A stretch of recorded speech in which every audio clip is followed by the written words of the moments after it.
क'क्राझार सहराव थानाय मिरु UPPL राजखान्थि दोलोनि गाहाय मावख'खुलियाव क'क्राझार जिल्ला AAMSUनि दैदेनगिरिफोरजों लोगोसे गुबुन गुबुन बिबाननि बिबानगिरिफोरा दलै नोगोर हाबफैयो। UPPL राजखान्थि दोलोनि गाहाय नेहाथारि मावथि ब्रह्म हाज'वारिनि नुजाथिनायाव गोदानै हाबफैनाय गुबुन गुबुन आफाद गौथुमफोरनि दैदेनगिरिफोरखौ बिहु फालिजों बरायो। बावखुंग्रि बियाबनि बिजाथि प्रतिभा ब्रह्म, देबोरगाव बियाबनि बिजाथि बुधदेब मोसाहारि आरो 7 नं फकिराग्राम बियाबनि UPPL दोलोनि बिजाथि मथियुर रहमाना। खौरांगिरिनि सिगाङाव गोदानै UPPL राजखान्थि दोलोआव हाबफैनाय सोद्रोमा AAMSUनि लोगो आफादगिरि शफिकुल इस्लामआ बुङोदि फरायसा आफादआव थानानै गासै जेंनाफोरखौ सुस्रांनो हाया। बेनि थाखायनो दलै नोगोरै BTCनि गोदान राजखान्थि हान्जा प्रमद बर'नि दैदेननाय UPPLआव हाबफैबाय आरो बिनि थाखाय BTCआव सोलायनाया रोखासै होननानै बिथाङा बुंबावो। खौरांगिरिनि सिगाङाव UPPL दोलोनि आफादगिरि प्रमद बर'आ बुङोदि BTCआव BPF सरकारा गोबां जाख्ल'नायजों लोब्बा नुनो मोन्दों आरो BTCआव रायजो जानाय आइ आफा रायजो राजाफोरानो गोग्गो खुंथाय नागिरनानै दिनै गोबां सुबुंफोरा हारि धोरोम बर'न सायख'आजासे UPPL दोलोआव हाबफैबाय। प्रमद बर'आ बुंबावोदि आथिखालाव कर'ना भाइरासनिफ्राय रैखाथि मोननो थाखाय साफ्रोमबो सुबुङानो ससियेल डिस्टेन्सिंखौ मानिना सोलिनांगौ। बे समाव बिसायख'थिया मानसिनि जिउनिख्रुइ देरसिन नङा। जेब्लाबो बिसायख'थि आय'गा बिसायख'थिखौ सुफुंगोन अब्लानो UPPL राजखान्थि दोलोआ थोंजोङै बिसायख'थिनि दावहायाव ओंखारगोन होननानै बुंबावो। চাওক লকডাউনটো গভৰ্ণমেণ্টে প্ৰয়োজনৰ কাৰণে কৰিছে আৰু ইতিমধ্যে কেছটো বাঢ়ি গৈ আছে, কিন্তু আনপিনেদি আমাৰ যিবিলাক সমস্যা সেইবিলাক সমস্যাও ইগন'ৰ কৰিব নোৱাৰে। সেইকাৰণে কিছুমান শিথিল কৰি দিছে আৰু কিছুমানত মানে ষ্ট্ৰিক্ট কৰিছে, কণ্টেইনমেণ্ট জ'ন কৰি ৰাখিছে য'ত বাঢ়ি আছে। কিন্তু আমি মানে পাব্লিক হিচাপে সজাগতা হ'ব লাগিব, সকলো চাব লাগিব কি কেনেকৈ আমি বাচিব পাৰোঁ। তো সেইকাৰণে যিটো ছ'চিয়েল ডিষ্টেঞ্চিং সেইটো মেইনটেইন কৰিব লাগিব, মাস্ক পিন্ধিব লাগে সেইটো মেইনটেইন কৰিব লাগিব, চেনিটাইজেশ্যনৰ সদায় মেইনটেইন কৰিব লাগিব। সেইবিলাক কৰি পেলাই আমাৰ জীৱনৰ বাকীখিনি কামটো আমি কৰি যাব লাগিব। তো সেইকাৰণে মই গভৰ্ণমেণ্টক ধন্যবাদ দিছোঁ, হেল্থ ডিপাৰ্টমেণ্টক ধন্যবাদ দিছোঁ, প্ৰশাসনক ধন্যবাদ দিছোঁ।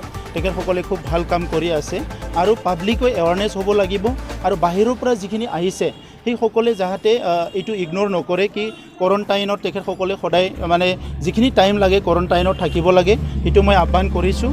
আৰু গাঁৱৰ মানুহবিলাক ইমান আতংকিত হ'ব নালাগে, কিন্তু য'ত য'ত কোৱাৰেণ্টাইন চেণ্টাৰ বনাইছে সেইটো আমি সহায় কৰিব লাগে আৰু সেই কোৱাৰেণ্টাইন চেণ্টাৰত থাকি পেলাই সেই সময়খিনি কটাব লাগে। আৰু বাহিৰৰ পৰা অহা মই আমাৰ বন্ধুসকলক, আমাৰ দাদা ভাইসকলক মই আহ্বান কৰিব বিচাৰিছোঁ কি অলপ মানে লাপৰৱাহী ইগন'ৰ কৰাৰ কাৰণে যদি ঘৰখনত সেইটো COVID-19 হৈ যায় বা আমাৰ গাঁৱত হৈ যায়, সেইটো আমাৰ কাৰণে বেয়া হ'ব। কাৰণ আমাৰ গাঁৱত বহুত বয়সস্থ মানুহ আছে, শিশুসকলো থাকে, তো এইসকলে মানে ছেফ হৈ থাকিব লাগিব। সেইকাৰণে যাতে সকলো এই কথাবিলাক ইগন'ৰ নকৰে, মই সেইটোকে আহ্বান কৰিছোঁ। আৰু ইয়াৰ লগতে মই চৰকাৰক এইটোকে ক'ব বিচাৰিছোঁ যিহেতু এটা দীঘলীয়া হ'ল আমাৰ সেইটো কি কয় লকডাউনটো, এতিয়া যদিও শিথিল কৰিছে, বহুত ইণ্ডাষ্ট্ৰী বেপাৰ বাণিজ্য ঠিকমতে চলা নাই। সেইকাৰণে গৰীব মানুহৰ কাৰণে যিবিলাক আঁচনি তৈয়াৰ কৰিছিলে সেইটো কণ্টিনিউ কৰিব লাগে। ঠাইত সদায় এজন দুজন মানে মানুহবিলাক জইন কৰি আছে, চবেই পৰিৱৰ্তনটো বিচাৰিছে।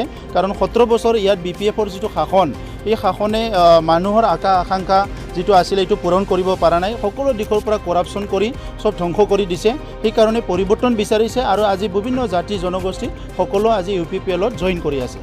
ইলেকশ্যন কেতিয়া হোৱাৰ সম্ভাৱনা ইতিমধ্যে? ইলেকশ্যনটো ইলেকশ্যন কমিশ্যন আৰু অসম চৰকাৰে ঠিক কৰিব। আমি যেতিয়াই হয় ঠিকে আছে। এতিয়া COVID-19 যিহেতু বাঢ়ি আছে, আমি ইলেকশ্যনটো লৈ পেলাই ইমান চিন্তা কৰা নাই।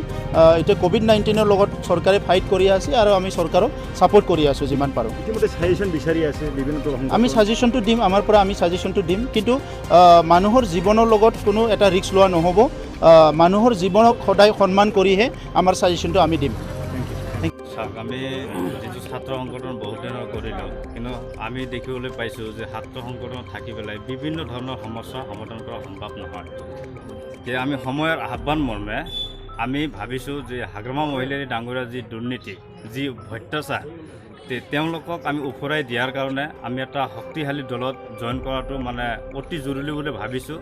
সেইকাৰণে আমি কিছুমান ৰাইজৰ, কিছুমান বুদ্ধিজীৱীৰ সহযোগত তেওঁলোকৰ পৰামৰ্শ মতে আমি ভাবিছোঁ যে এইবাৰ আমি ৰাইজৰ যিবিলাক সমস্যা হাগ্ৰামা মহিলাৰ যিবিলাক দুৰ্নীতি ৰাজ এইবিলাক বন্ধ কৰিব হ'লে আমি UPPL দলত যোগদান কৰিব লাগিব আৰু UPPL যি আদৰ্শ যি নীতি এই নীতিক আমি ভাল পাইছোঁ কিয়নো 17 বছৰ হাগ্ৰামা মহিলাৰ ডাঙৰীয়া যি অপশাসন চলালে আমাৰ মুছলমানসকলক অকল 60 টকা দামৰ মুচুৰি আৰু 150 টকা দামৰ কাপোৰ তেওঁলোকে ঈদৰ সময়ত দি পেলাই যি ৰাজত্ব কৰিলে এই ৰাজত্ব আমি বন্ধ কৰাৰ কাৰণে আমি UPPL দলত যোগদান কৰিছোঁ আৰু হাগ্ৰামাৰ যি দুৰ্নীতি হাগ্ৰামাৰ যি ভ্ৰষ্টাচাৰ গোটেইখিনি তেওঁ ৰাইজৰ আগত হিচাপ দিব লাগিব এইটো ফাইনেল হৈ গৈছে আৰু আজিৰ দিনত হাগ্ৰামা মহিলাৰ ডাঙৰীয়াৰ যি মানে অপশাসন এই অপশাসন নাথাকে আজি আপোনালোকে সকলোৱে গম পাইছে যে ইতিমধ্যে ৰাজ্যপালে শাসন দিয়া হৈছে আৰু এই ৰাজ্যপালে শাসন দিয়াৰ ফলত হাগ্ৰামা মহিলাৰ একদম ক্ষতিগ্ৰস্ত হৈছে বিকাৰগ্ৰস্ত হৈছে আৰু আমাৰ UPPL দল এইবাৰ যে শাসনত আহিব এইটো ফাইনেল হৈ গৈছে